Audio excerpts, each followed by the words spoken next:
It's salad making day. We haven't done this in a while together. Bega is back, y'all. The Bega is back. So excited. So we're gonna get this bad boy peeled first. Y'all, I done lost 180 pounds with the meat-focused way of eating. Well, I creeped up about 12 pounds. So we're trying some things, and I'm getting back to my roots. We are macro tracking right now.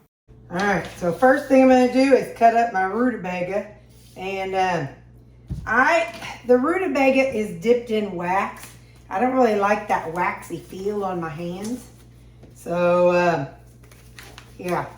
So I'm gonna put on gloves. Now, some of you all in the past have told me that where you live, rutabaga is called Swede. But here, it's called rutabaga. So I take my peeler, and it's not hard to peel. It's just, you just got to take your time with it. And it peels better if you use a thing with teeth. But I don't like all that wax flying everywhere and getting all over my counter. So it just kind of leaves a film. So I set it on paper plates. Then that just kind of helps keep my counter. Because what happens is a piece will fall onto my counter. And then I wipe it and wipe it and wipe it, and it doesn't go away. Like right there, if any of that fell off of that little strip, it's going to be a mess. I just don't really like it. I don't like it, but rutabaga. Okay, so rutabaga has it has less carbs and calories than a potato, okay? However, it definitely has a fair amount of carbs. Turnips has less calories and carbs than a rutabaga. So you have to determine what's best for you. I have a whole dadgum playlist based on the rutabaga because your girl loves rutabaga. So, I used it for all kinds of stuff. So for me, turnips have like a twang, and I don't like that twang. So, I prefer the rutabaga.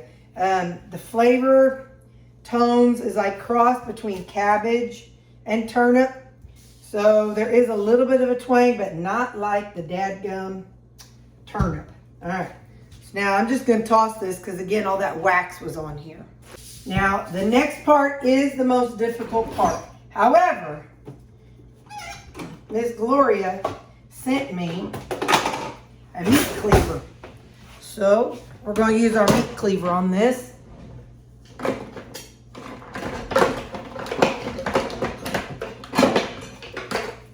I can't talk while I'm using it because there's something about that metal against metal that messes up the sound.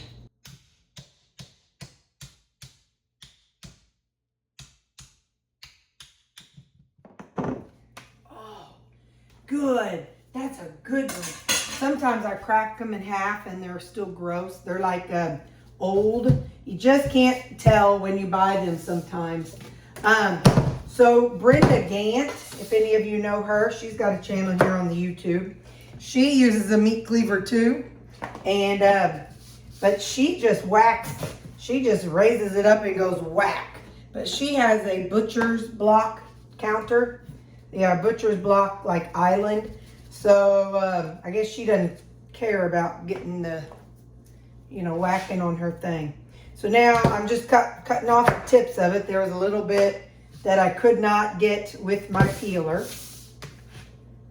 I do have, so don't feel bad for me. I do have a disposable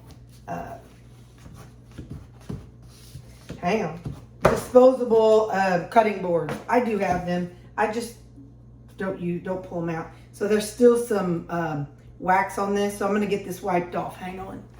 So I don't mind the touching this of it. It's that outside waxy part. That's the part I do not like to touch. So we're thinking about this. The bad thing about being a hoarder is I did have a meat or a knife sharpener thing, but I done lost it. So So I had to order a new one on Amazon. So I'm going to cut these into, I don't know, about that thick of slices, about 1/4 of an inch. And then what I'm going to do, and some of them a little bit thicker, I'm going to put them and use that to cube them up. I want them cubed. Sometimes I use the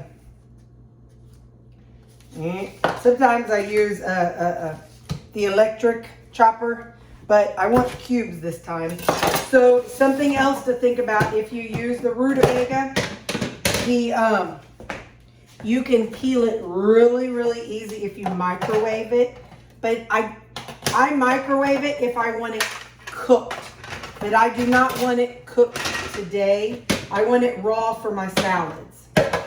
And this is literally the part, this is the part that's going to take the longest, because I already cut up my onions last week. And so those were all ready to go from last week. So I don't have to do anything to those. I've got red onion and I've got white onion. So those are ready to go in my salad.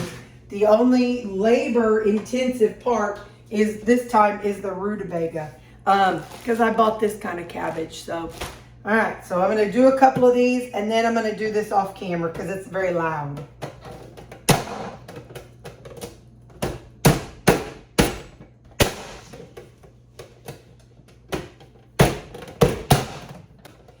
Rutabaga is very dense.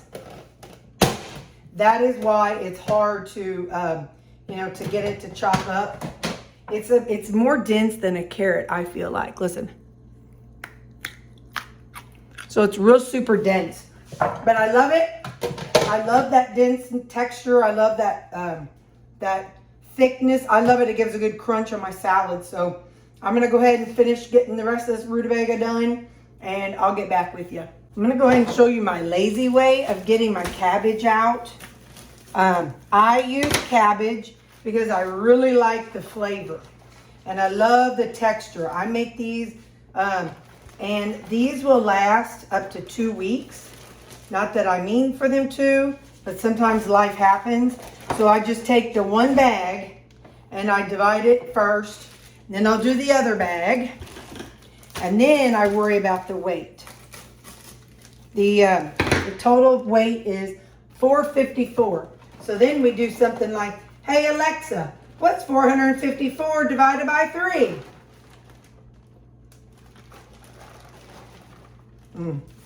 She says that I've been annoying her too much today. I don't know what she's talking about. I just asked her to set timers. And I don't know why she's gotten to be so dadgum sassy today. But my Alexa, she's full of sass sometimes. So, but anyway, I get it out of bags. Let's ask her again. Hey Alexa, what's 450 divided by 3? Oh, it's because her name ain't Alexa. She ain't gonna answer me if I don't use the right name. Hey Ziggy, what's 450 divided by 3? 450 divided by 3 is 150. Y'all. It's no wonder she don't like me. I can't even say the right name, so I'm gonna zero out an empty one. So it should be around 150. 120.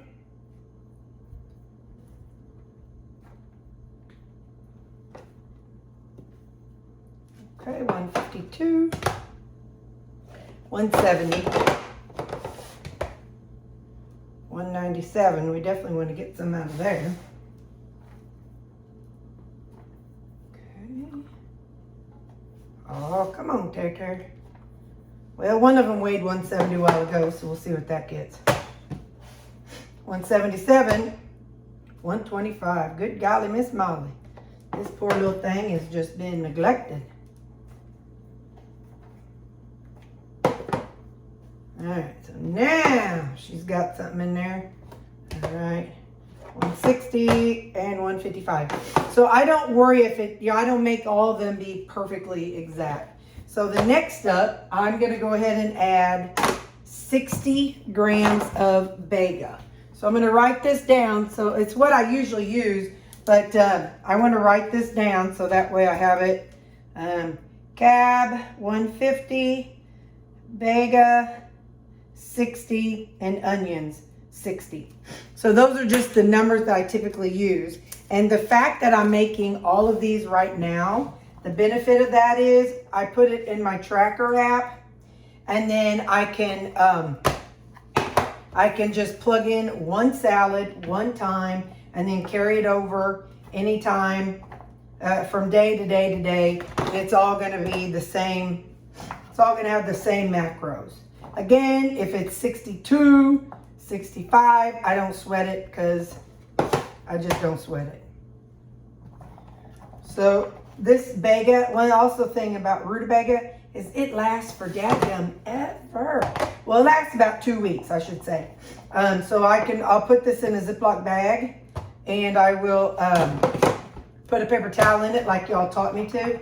And this will stay, it'll stay good for 2 weeks at least. And so next week I will not have to do anything. But what I could also do is if I want some mashed rutabaga or roasted rutabaga, I could boil some, just parboil it and pop it in my air fryer too. So there's just all kinds of things I do with this because I love the rutabaga. But that's not where we're ending at. Next up, I'm gonna get a spoon. Yeah. I do about 30 grams of white onion. They both are tracked the same way. So I'll just say I do 60 grams of onion. Some of it red, some of it yellow or white.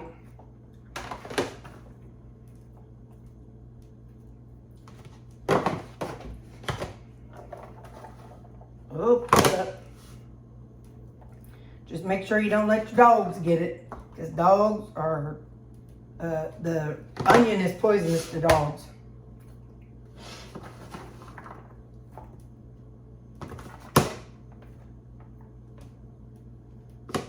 I don't know where that, oh, here it is. All right. My favorite raw onion is red onion. And I like it like whenever I'm doing my burger bowls.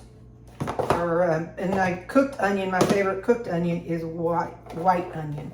So I'm gonna have a little bit of each left over.